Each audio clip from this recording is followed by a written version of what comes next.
All right. Happy Tuesday, friends. Welcome, welcome, welcome, Paradigm Shifters, to our Tuesday guest speaker. I'm so happy and grateful for all your participation in these last 4 weeks, and that we're growing and growing and growing. And I love the fact that you're here because you're shifters.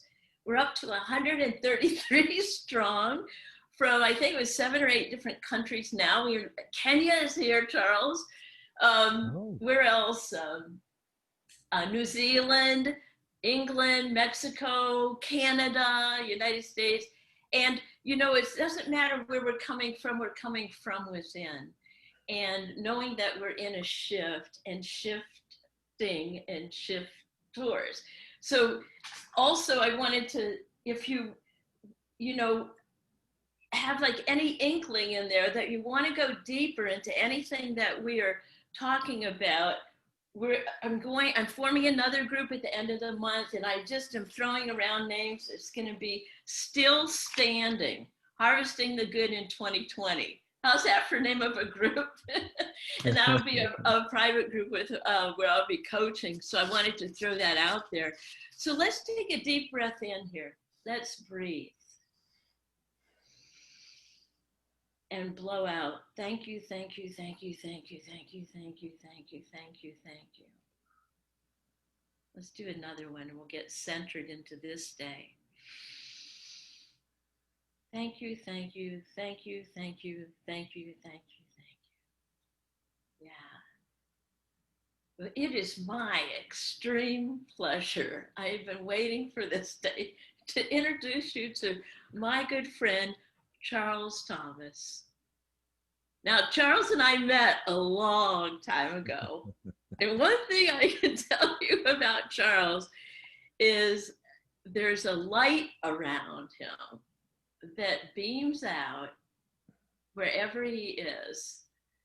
And I just reconnected with him at a virtual training, and we were the last ones up there still dancing. Right? And I'm like, is that Charles?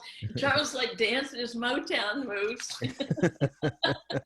And it was right around the Black Lives Matter movement. And I think I definitely needed to get your take on it and get your centered groundedness on what was going on at this time.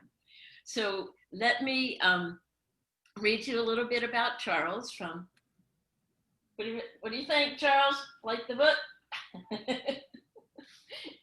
Well-worn book here. Oh, wow. Yeah. Charles's book, A Month of Sunday, Practicing Sabbath in Every Day. Boom. I'm going to read you his bio from here. Okay.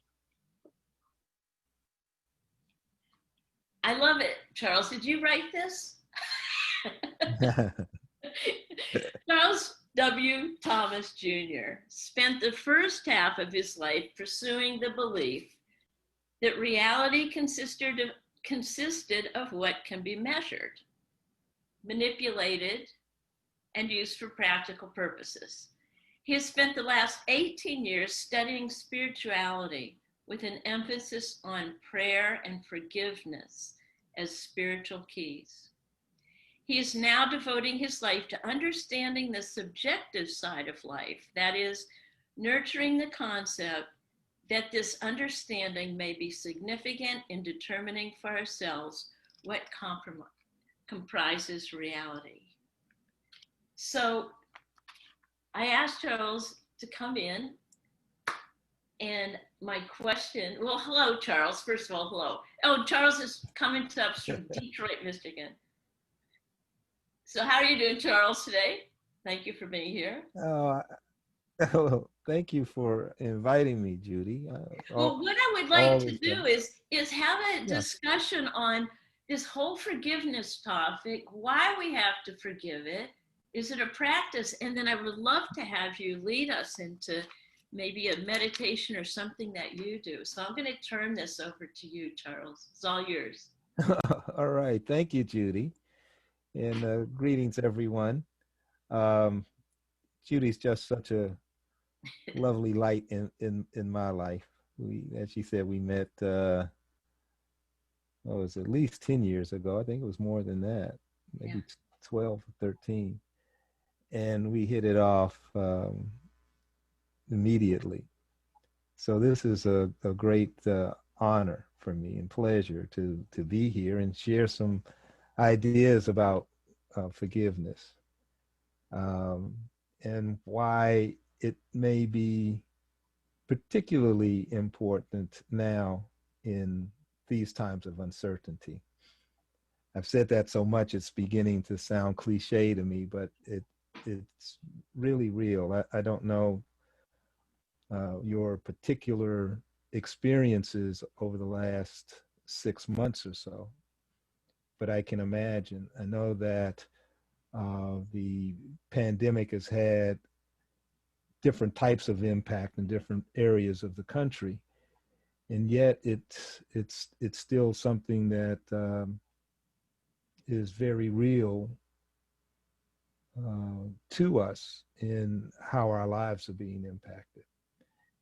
And I was very happy when Judy asked me to just share some ideas about the role that forgiveness could play. So we don't really have enough time to get into the philosophy of it so much. Uh, my intention here is to share a few things that would be food for thought that you can take with you to put into practice, to perhaps read some other material or talk to Judy about. And I know that she could uh, expound on everything that I'm going to talk about. So I'm going to just cover the surface of this and invite you to open your mind and particularly your heart. That for me, Judy read a little bit about the, my background. Um, Being trained in engineering and computer science, physical sciences, there was this orientation toward if we could only get more sensitive instrumentation, we could know everything. And then when I began to be more aware of some of the implications of quantum physics, I even question that now, that there's a concept of uncertainty and the uncertainty principle that in physics relates to either knowing the position of a particle or a body in space or its momentum if it's at a quantum or relativistic stage. So even there, the knowledge of it, the hard factual evidence is either one or the other. But in the subjective realms, the realms of spirit, where forgiveness has its power as a spiritual tool, we can use it to navigate. Just like a sea captain can't control the weather, but they know enough about nature and winds and um, uh, the use of the magnetic fields for compasses that it's not a big deal now to sail across the Atlantic or the Pacific or fly planes. That we don't need to know how everything works in its most minute detail to be able to use it to advantage. So that's how I'd like to proceed with forgiveness. For me, the simple definition of forgiveness is for those times where we may find ourselves in a state of mind or being or even physical distress, that we can return to love, we can return to a sense of well-being um, in our state of mind, in our consciousness. The uh, Christian Bible often references forgiveness or peace as a cure, a restoration or a transformation from something not desired to not only something desired, but has meaning far more important, far more pleasurable, far more possible than we realize when we're going through something.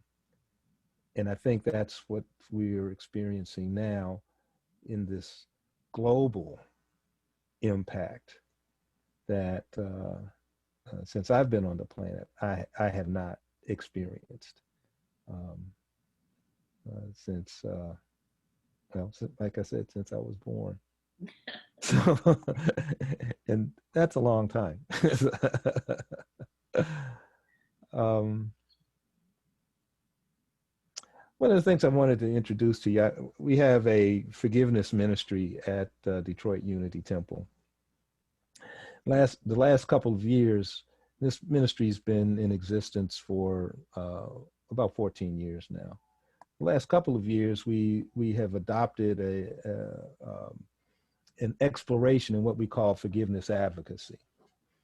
Um, that's where one takes on the responsibility for forgiveness. It doesn't mean that you do it perfectly, you even know how to do it, but you take it on as a value that when there's conflict, when there's distress, when there is an opportunity to choose revenge or violence over forgiveness or peace, that the forgiveness advocate would do their best to stand for peace, to stand for love, to stand for brotherhood, to stand for healing. So there's um, a quote from Eric Hoffer. I'm just going to share it with you right now.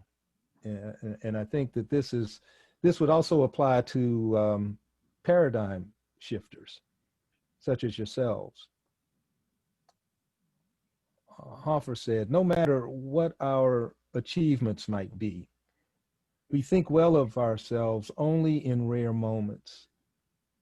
We need other people to bear witness against our inner judge who keeps book on our shortcomings and transgressions. We need other people to convince us we are not as bad as we think we are. That is something that we need now more than ever. We need it in our families, we need it in our communities, we need it in our nation, and we need it in the world. So right here in this group, and I know the work that Judy's been doing for a while now, is to help people realize that the good that they're able to experience for themselves is more than just for them. There's no private good. That the better we are in anything that we accomplish, that we love, has an impact on everyone within our field of influence. And we don't know in our intellect just how far that field reaches.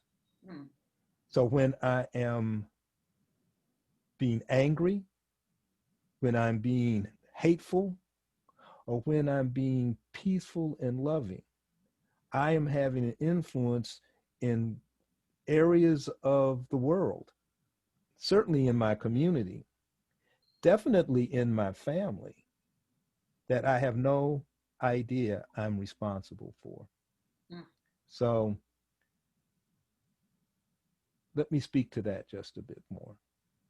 That this responsibility for how we are thinking and behaving, how we are feeling, what thoughts that we hold, when we can get that being responsible is more potent, more powerful than feeling victimized. that the victim consciousness is a consciousness of oppression and powerlessness.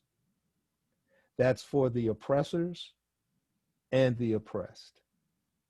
So if we can be on the side of well-being, growth, freedom, even if we aren't great at it, we add more light, more energy for the virtue of love, of freedom, of expansion, of innovation. So that's something that a forgiveness advocate, that someone that's able to point out to another, look, it's not as bad as you thought. So Charles, what I'm hearing is that, well, first of all, I love what you, there is no private good. Mm-hmm. And that forgiveness advocates can be all of us at any time. That's right. Is that right? That's right. Oh, okay, great. That's right. Okay, so keep going. I just wanted to Yeah. clear that up. And then you said something about our field of influence. Yeah. Is that, can you expound on that a little bit more? What is a field of influence? Is that people we interact with? What is that? Yeah, it's definitely that, but it's not just that. Everybody with whom you interacts with at least as many people as you interact with. So if you do something that allows a person's day to get off to a great start, it's highly likely that that person is going to have a state of mind where they're interacting with other people and contributing to their well-being.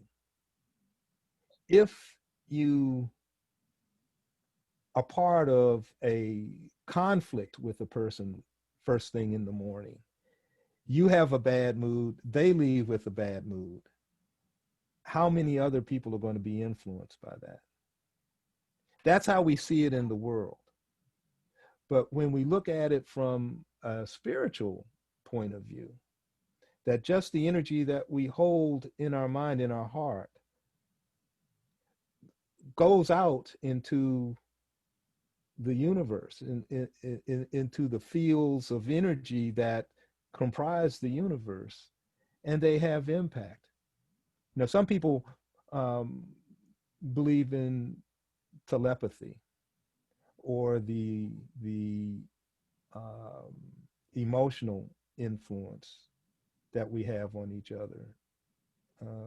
Don't remember the author now, but there's a book that came out a few years ago called Love 2.0.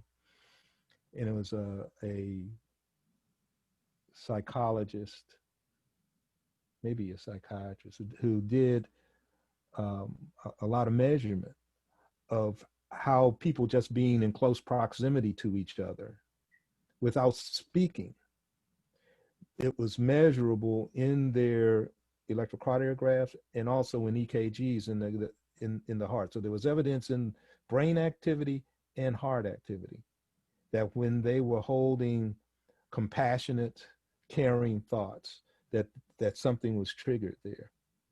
So I'm speaking about it in a full spectrum of influences. Well, so what I do, so just taking it from what you just said, what I know is happening like right here, right now, September 8th, at least in Texas, I think the children are going back to physical in schools. Yeah, right? right. And I've been talking to a lot of school teachers that have been prepping for this, and you know, today is actually already into it. So what you know, putting bubbles of prayer around is like, and I know there's some kind of a forgiveness piece there too. Mm-hmm. But how can we as people who are not in those situations physically, is that what you're saying, we can affect the consciousness of? I believe that. Okay. I believe that in groups that we participate with, some of them we may organize and lead, others we participate as members who who pray or meditate, journal, write, where we are sending energy out into the world. It makes a difference. I believe that in prayer we do that too. That uh, really, when we look at the essence of it from a spiritual or a medical or psychological point of view, there is evidence that points in that direction. So if, say, your group agreed to pray for peace in a particular area, and as part of that prayer had a desire to see some evidence of the impact of the prayers, I believe, from my experience in groups I've worked with, that will come forth. You will be able to get the connection. Everybody may not be able to see what you see because we're all at different states of consciousness. But when we come together in a group like this, that there is a resonance, a harmony that can exist. And when you're listening to music and you hear harmonies build and amplitudes expand, the music gets louder, you can feel the greater impact of how that happens naturally. So yeah, I think that that's the kind of thing prayer can do. Well, good. So would you be willing to lead us in a meditation as a group here? And there'll be people that'll be watching this recording. Okay. Would you you know take us through a guided meditation so that we can maybe experience that? And Okay. forgiveness or whatever it is that you feel called, and we'll follow. Okay. Okay. Okay. Sure. I can do that. And this is something that I think we may have learned together. Certainly, we learned it from the same person, right? Yeah. Um, this is a kindness prayer that I took the liberty to change a little bit to orient it toward forgiveness, but it's from the Dalai Lama, and I learned it from Mary Morrison. Um, so I'm just going to go through it. There are about 3 parts to it that I think I'm going to do with you. For those of you that have someone that you may be at odds with, could be a family member, a co-worker, uh, keep them in mind. You'll know when to bring them into the prayer. And certainly for those that we love and care about, family members, friends, will be in the midst automatically.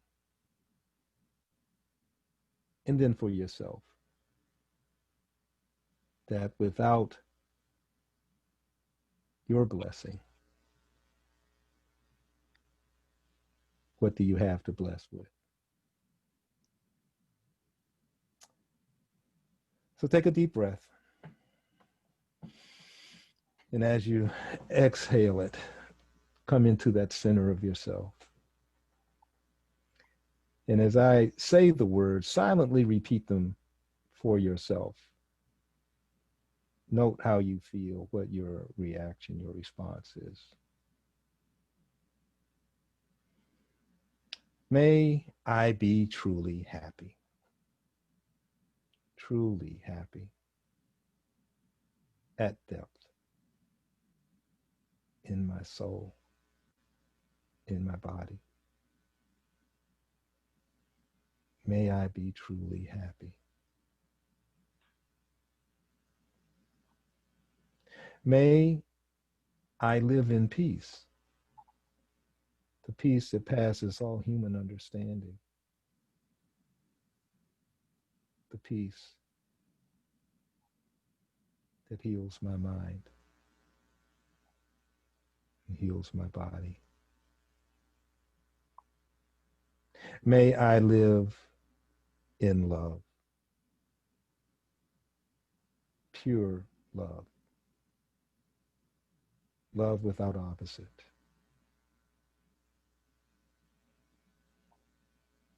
May I know the power of forgiveness.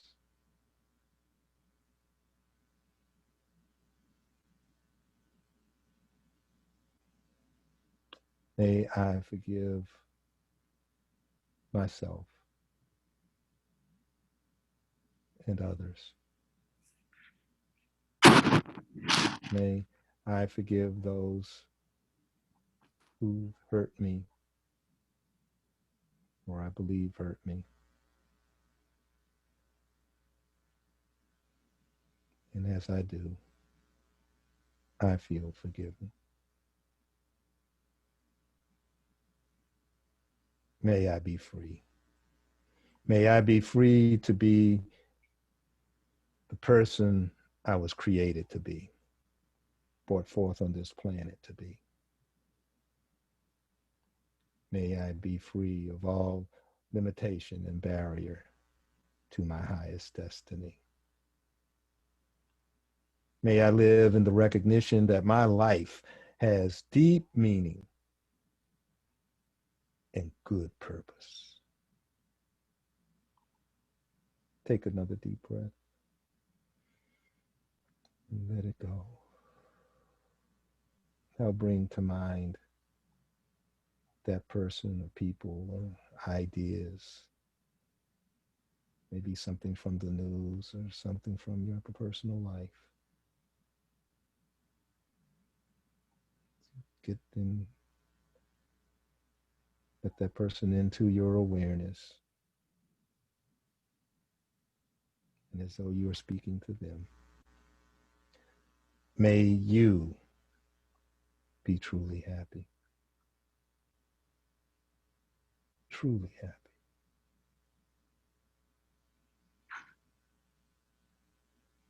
May you live in peace. Perfect peace.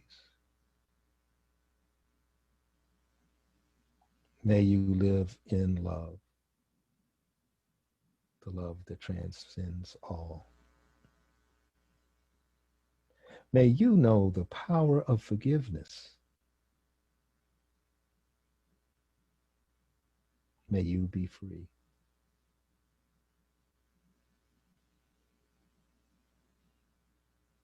May you live in the recognition that your life has deep meaning and good purpose.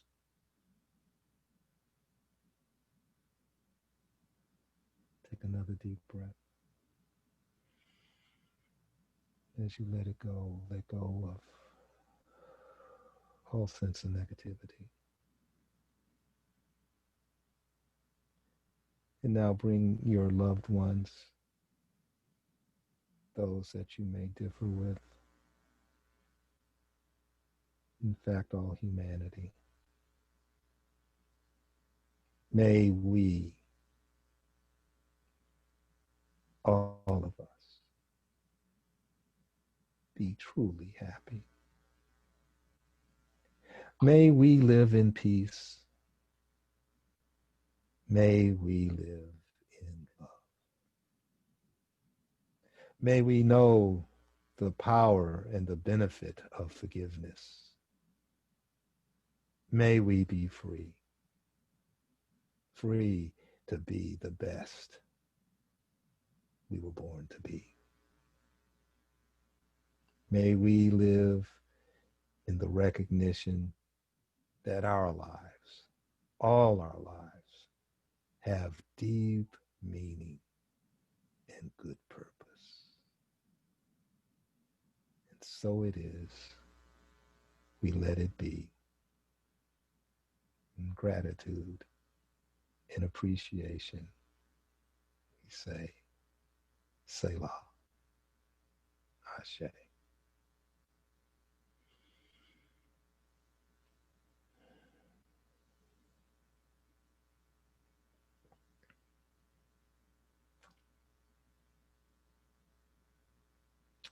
Okay. So that's the kindness prayer, a little modified, but it's the essence of it. And that's something that um, is easy to remember and something that you can use daily or throughout the day. Just realizing that you have a right to be happy, and so does everybody else.